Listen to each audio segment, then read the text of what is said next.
Naghihintay tayo, puntahan natin to. Ang pangkaraniwan pong hanap buhay dito sa atin sa Tibagin, sa islang Tibagin sa Agunoy ay ang pagtutuyo. At ito po yung mga katropax nating mangingisda, nagmamalakaya sila. Tapos ito yung prosesong ginagawa nila dito. Tingnan natin. Ang dami, sila ate. Good morning.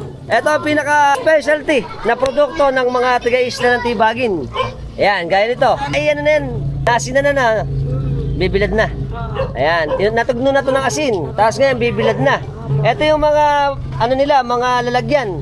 Meron silang kawayan, tsaka yung net. Kapin tawag rito. Kapin. Kapin. Ito na yung kapin. So, meron silang kawayan, tapos meron siyang mga salasala, tapos may nakalagay na mga net na pangingisda. Napakaraming ano dito eh. Mga tuyo. Ano ba pangaraniwang ano natin ngayon huli? Silinyasi? Kabati. Kabasi. Tsaka tamban. Kanduli. Tsaka ito, kanduli ba to? May kanduli, kaya pala malalaki oh. Mga kanduli naman pala to. Ang dami oh. Ang dami. Alright. Nagbibilad kami dito. Ayan. Ay, tilapia naman yung binibilad niya. Okay. Saan ba dinadala yan, idol? Sa iba't ibang lugar daw to. Ayan. Napakadami dito. Puro mga tuyuan. Nagustuhan yung video natin, share nyo na rin.